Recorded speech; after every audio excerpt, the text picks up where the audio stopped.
The film opens in the future, in an icy crevasse on the planet Niflheim, where Mickey Barnes has fallen from a great height but has somehow survived. His friend Timo sees him but doesn't help him out because he figures Mickey is going to die anyway, as this Mickey is the 17th clone that has been printed out. Timo asks Mickey what it's like to die. Before Mickey can answer, a large creature emerges from behind an icy wall and starts sliding towards Mickey, whose voiceover states that he hates dying. Mickey narrates over how he came to this moment.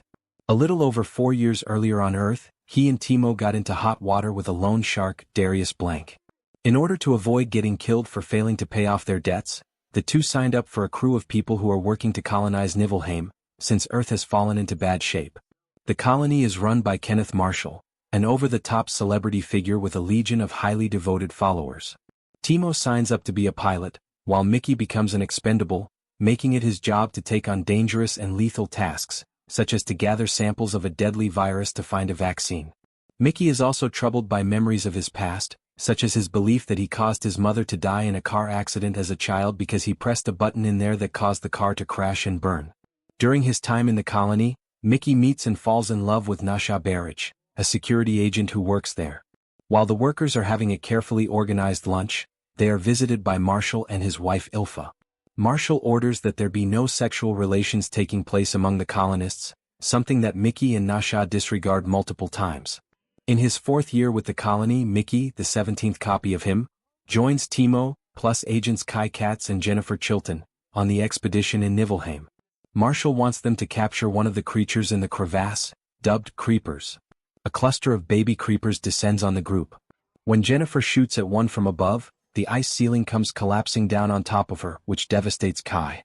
After Mickey ends up down in the crevasse, he anticipates that the creepers, especially the large mother one, will eat him. Instead, the mother uses her tail to pull Mickey up out of the cave while the smaller creepers push him out. Mickey is confused but starts to make his way back home. When Mickey gets back to his room, he is stunned to discover that Mickey 18 has already been printed since they assumed that Mickey 17 was already dead.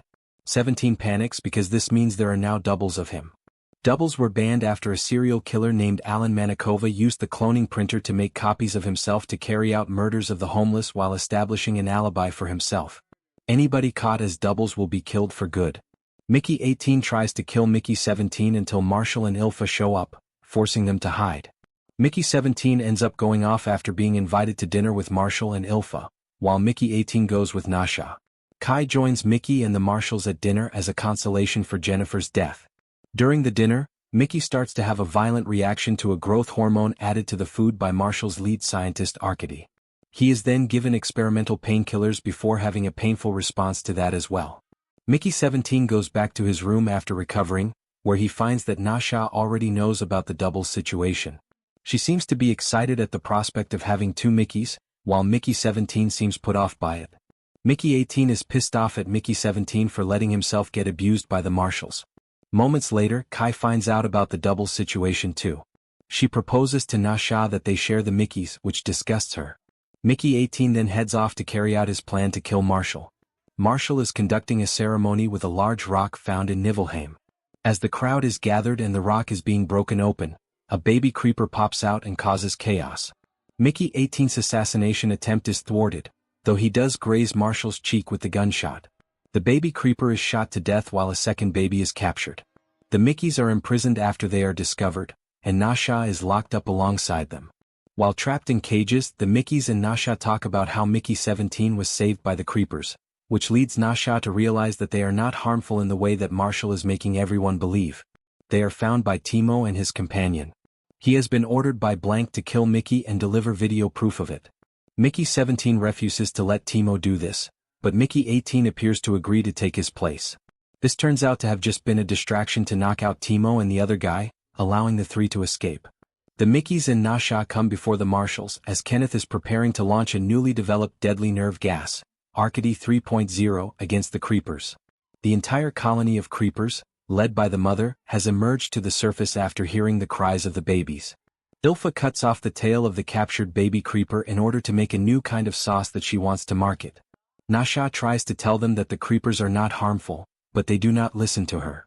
Marshall orders the Mickeys to be sent out and to collect creeper tails, and the one who collects the least will be blown up. The two go out into the snowy fields, where Mickey 17 goes to speak to the mother, using a translator given to him by one of the more sympathetic Marshall scientists.